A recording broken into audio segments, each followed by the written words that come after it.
Welcome to my favorite part of the show when I interview a Notre Dame legend, and this is one of my favorite people of all time. He's a college football Hall of Fame inductee, was rated the 75th best player in college football history. He's a national champion, a Grey Cup MVP, a father to four, a husband to one. Please welcome someone everyone loves, Rocket Ismail. Rocket, man, welcome to the show, brother. What's good, Ron? How you doing, brother? Man, it is always a treat to get to talk to you. And this week, Notre Dame has Clemson, who, oh, by the way, is on a 36-game win streak. But you played against a team called Miami, who came into Notre Dame with a 36-game win streak. What was it like preparing that week, and what was the focus of your team to be successful? Okay, so for me, back in the day, you know how they say ignorance is bliss. And at that particular time, everything was in my understanding, it was like day to day. I didn't have a grasp of the magnitude of this mighty Miami Hurricanes team coming into town. I didn't really understand what the upperclassmen, and it's like they were hyper focused that week. You know, I'm just there along for the ride. So I do know that I know I was going to play my part, whatever that part would happen to be. And so it wasn't as drastic of as it wasn't as drastic of a was the way the way I was feeling. It wasn't that drastic. It was just kind of another game. And Coach Holtz's normal preparation for the team, and when you kind of look at it, it was he would tell us how amazing whoever we were going to play, whether it was a perennial national champion or a team that was struggling to field a Division One roster, and he would always tell us how amazing they were and how we had to make sure that we prepared so that we could maybe get to their level. And then by the end of the week, he would tell us something like, this game isn't going to even be close. And it was like that was consistent, So it was like while he was telling us how great this team was, how fast they were, how powerful they were, and all those things, it was just like I thought it was just coach speak until we actually got on the field, and I was like, oh man, these guys are formidable. But it wasn't nothing in us that didn't believe we weren't going to be able to have the best of ourselves, that we're going to show up in that game, and that we had a chance to win, regardless of what their record was or how great they were. Well, and something happened before the game, though, as well, that kind of helped out. To walk us through how the fight in the tunnel started. Okay, so for us, I'm a freshman, so at the end of all of the warm-ups and the pregame, it was the freshman line. Wait. First, I got to tell you. I remember during the pregame warm-ups, everybody lines up in their line, and you get ready to do calisthenics. You're warming up and everything. And then the other team, traditionally, they go around. So they come out the tunnel and they make a left. They go up their sideline, and then they go on to, I think maybe they split the field 50-50, and or if you add the end zone 60-60, and they were doing their warm-ups and everything on their side. And typically every team goes up the sideline and they go onto the field and do their warm-up. Well, they had this cat, linebacker, Bernard Clark, I think was his name, if I remember correctly. Son was a beast. And I remember you could tell they were high level because he had on his Walkman, and he had the clip to the Walkman, so it was clipped into his football pants. He didn't have a jersey or anything on, and he had like a half shirt, like whatever you did for that part of warm-ups, and he had his stomach showing, and he walked like through our ranks. So I was like, as a freshman, I'm like, yo, this is highly unusual. And so this cat must be the man if he just, walking right through us and not taking any regard for, this is our warm up. So that was kind of the pretext, right? And so now we're coming to the end of our warm ups. Like I said, I'm a freshman. I'm close to the goalpost with, let's see, I remember Rodney Culver. No, Rodney Culver was on the field. Rod Smith, Rusty Setzer, and maybe like Walter Boyd or somebody, another freshman. So we're in like the peon section of the line. And we're doing the last phase. All of a sudden, the Miami team, you could see they got done. It seemed like they got done a little early. So, like every team normally does, they come to the left and then they come down their sideline. Then, if they get finished prior to us, they go behind us up into the tunnel. All I know is all of a sudden, like some massive human domino set, I feel from my left a pressure that was hard enough to knock me to the ground. And when it knocked me to the ground, I remember the crowd, which was really pumped up for this game, was like the audio, somebody turned up the decibels on that mug. Mm-hmm. And I just remember the bleachers in the end zone were right there, and we were able to actually touch the fans were right there. You could feel there wasn't any wall or barrier between us. And I remember as I was trying to get up, just the noise level just went so high. And I felt some people fall on top of me, and I'm like, oh man, this is getting serious. And so one of the fans, and it was crazy because one of the fans that helped me up was a student, and I remember getting pulled up, and as soon as I was like, hey man, thank you, he looked me in the face and had like his eyes like rolled back in his head, and he said, "Get him, Rocket! Get him!" And I'm like, bro, this is pregame. I appreciate you helping me, but you're a little overexcited. Until I turned around, and I kid you not, it looked like one of the battle scenes from the movie Braveheart to me. Yeah. And I'm looking around, and there are guys punching and fighting and pulling and holding, and I was like, oh my gosh. And so I look off to my left, and my roommate is in a tussle with this big guy. I mean, it was, when I said big guy, I'm a little guy. At the time, I was probably about 5'8", 160. My roommate was shorter than me, a little heavier, Diesel. And all I know is like, oh, I got to help him. So I jump onto the back of the guy. Yes. Of the guy that he's in a tussle with. And I'm telling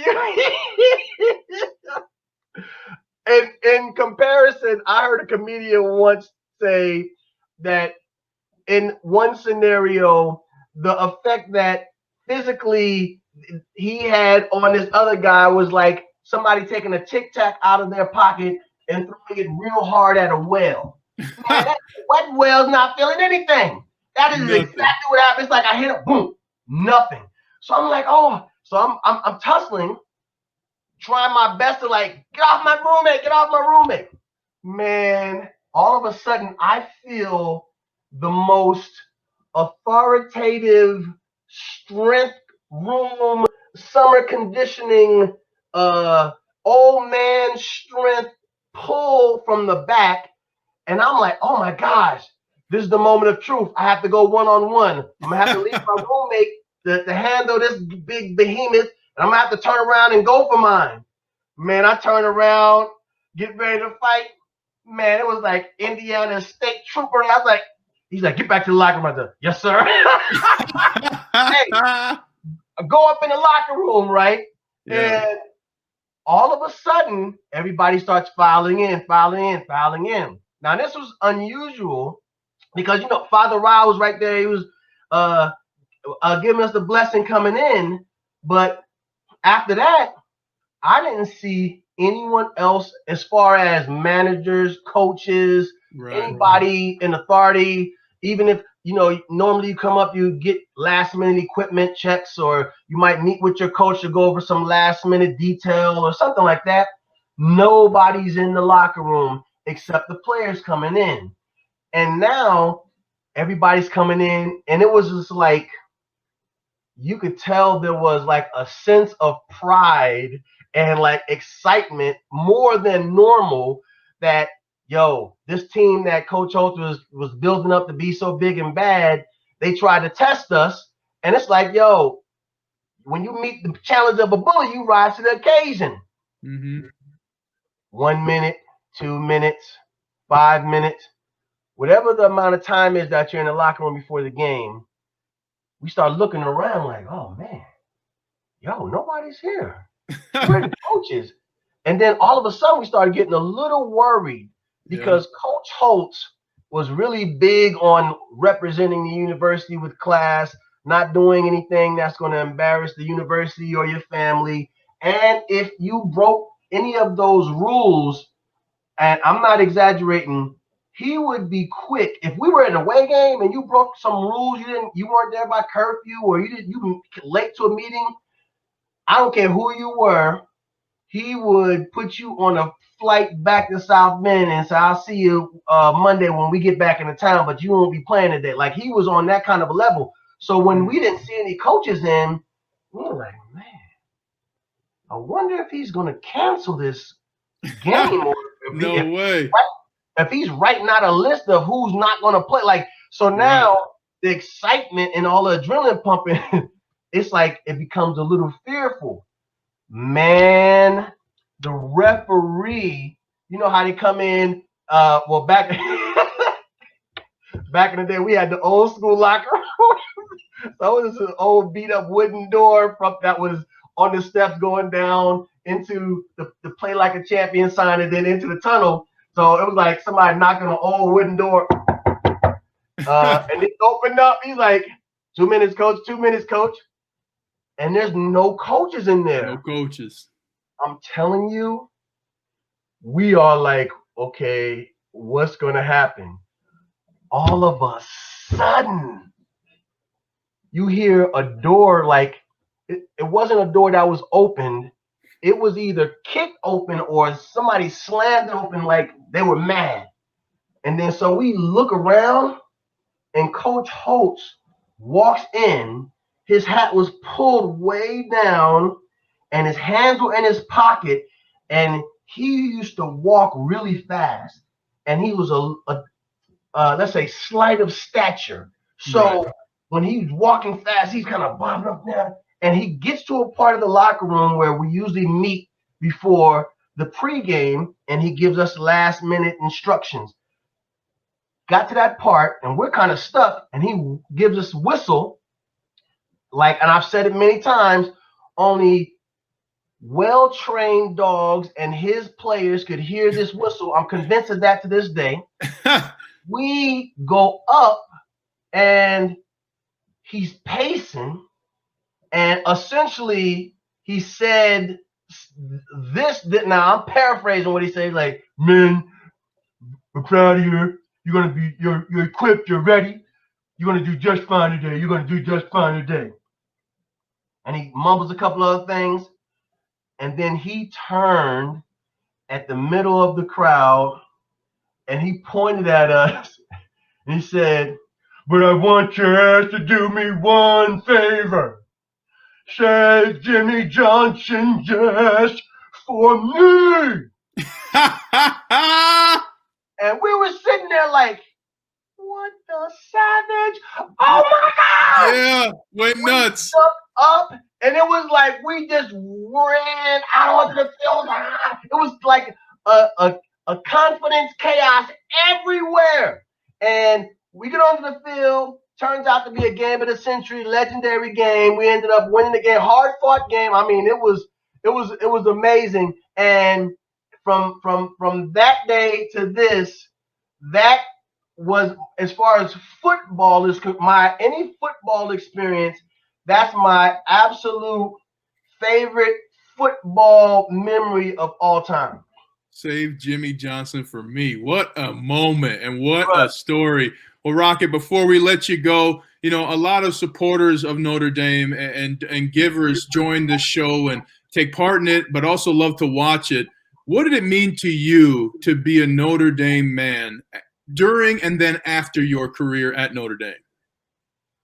So now that I tell my children, I'm like, when you turn 50, that's like the 20s of old age. So I'm in my 50s now, and I think way different than I did back in the day. And one of the things that I realize when I think about, man, how did I even get to Notre Dame? Like the circumstances, what it means to me is God is real, divine intervention is Mm-hmm. real, and the part that humans play in bringing that divine intervention into manifestation in the earth is absolutely real.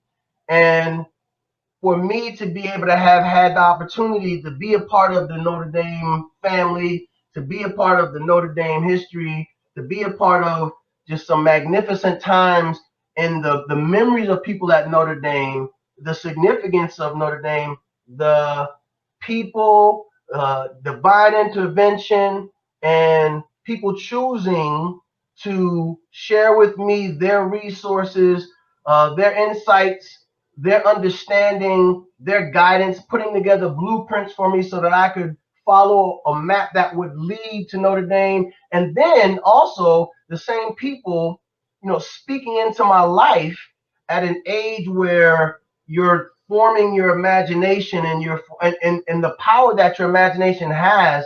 Right. Uh, all of these, like it's all of that.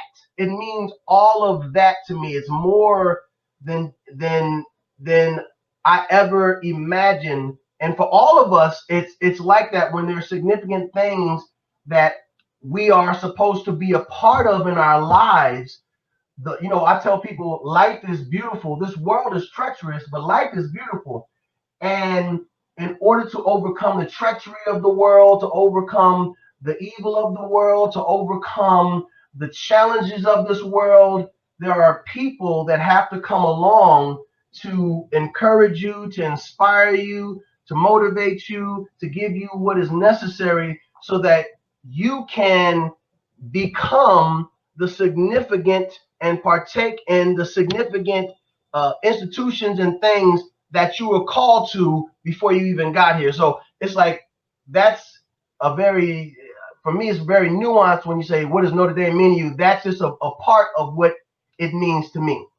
Well, you mean the world to the Notre Dame alumni. Congratulations on your College Football Hall of Fame induction, all of your success, and I can't wait to see you next and hopefully give you a big hug after this pandemic. Thank you, Rocket. You're welcome, brother. Love you, man. Love you, brother.